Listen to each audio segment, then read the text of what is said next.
So it's a good little exercise here before we have Omar Vizquel join us here at 3 p.m. Let's play a little buy or sell around Major League Baseball. And let's start off in the American League. Because if we're going to go off of the hot starts right now, why don't we start off with a team that's off to a hot start out in the AL West, which everybody was picking to win this division, right?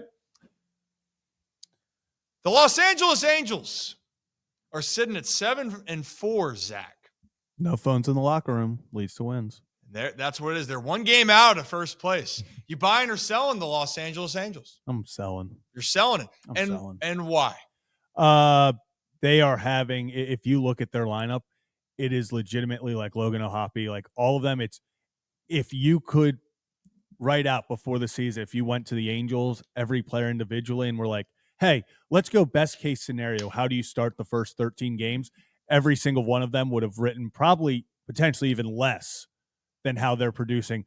Every single one of their players is playing out of their mind. I give it to them. They are winning games. They are going out there. They're winning the games in front of them. I don't think it's sustainable for 162. I think just top to bottom, Rangers are more talented. I do think even with their slow start, the Astros are more talented. Mariners pitching should. I don't know about the Mariners. I'm going to be honest. They're that one team, but I just can't see the Angels continuing this pace. I think it's great. I think they have some really good players, but I don't think they're going to continue at the rate they're going. So could this be a surprise team that maybe wins 75, 80 games? Yeah. But I don't think we're going to be sitting here after 162 looking at the Angels up there with the Rangers and them in the West. So this is why I brought this up, why I started with the Angels, okay? This is a team that to most we're picking to finish last in the AL West, right? And they very well could. But right now, the Seattle Mariners and the Athletics are both 5-8, just like the Baltimore Orioles at 5-8. Houston Astros, 5-7. The one team right now that, we knew this going into the Chicago White Sox after starting off 2-2. We'll get into them a little bit later on. They're 2-9, right? But if you're going to go through the AL Central, I think, Zach, fair to say we're probably both buying Detroit. Yeah. Both buying Kansas City. Mm-hmm. And I'm still buying Cleveland. 5-6. They're probably, they play the White Sox right now, get to 6-6 if they win that game. I'm not even shutting the door on the Twins, but that's a little bit of the three teams right now, Detroit, Kansas City, Cleveland, we're in agreement. We're buying. They're going to figure it out. Yeah. Then look at the AL East right now. The Blue Jays are 8-5. Were people buying the Blue Jays to start the year? No. Right?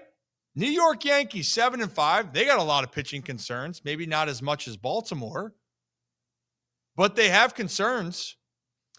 Boston's 6-7 now. Mm-hmm. Tampa's 5-6, Baltimore's 5-8. So when you're looking throughout the American League, just right there's a lot of teams that are struggling to get off, but it sounds like, Zach, there's confidence. There's confidence that these teams can go out there and play well. We just got to figure out how that's going to be. One thing I wanted to bring up about pitching is I was just watching this, and we're going to talk about it again later when the White Sox, we show the highlights of that White Sox Guardians game from last night. Clase is off to a little bit of a rough start. Yeah. That's their guy in the back end of the bullpen, right? Each team has their own set of issues that they are dealing with. I want to emphasize that again. Each team has their own issues that they're dealing with. The reality is, how do you get through your own issues? So then, Zach, get into the final thing. The Orioles are sitting there at 5-8. Are you buying that they're going to put it together? Yeah. There's too much talent, and there's too much talent waiting. I mean, you do have guys like Kobe Mayo. I think you're going to get Colton Cowser back. I just think there's too much talent. We'll see with Eflin. We'll see with Grayson. Do I think this team, could I see them kind of bottoming out and being a 500 team with the way they're playing? Yeah. I think that totally, with the pitching or lack thereof right now in the starting rotation, I could very much see that be the downfall to why the Orioles don't make the playoffs, without a doubt. I don't see the offense with the amount of talent they have, continuing to be this just inconsistent. You know, it's like I said, maybe they finish 500, but I would be very shocked if the Orioles are below 500 when it's all said and done. Well, and I think the crazy part here is with the Orioles offense is that they're just not hitting dingers. Yeah, you know, recently. Issue.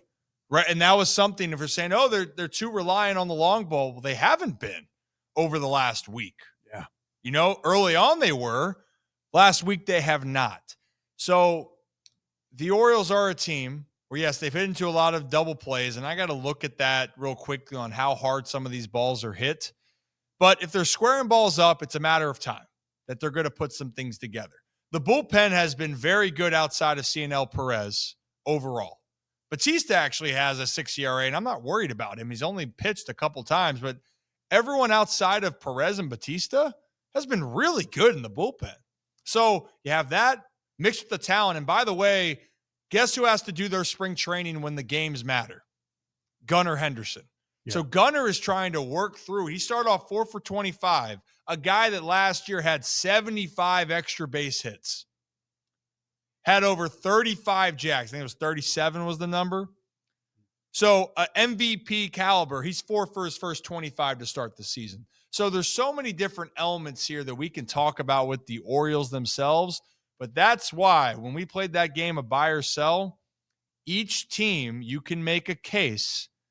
But the reality is, this is why I say you're going to need another 30 to 60 days to really find out what your team is made of, because a sample size of 13, sure, it could be the prelude to what the season could be. It could be foreshadowing, but I find it very hard to believe that all those teams that I mentioned that are stuck in the mud at the end of the day are going to stay stuck in the mud.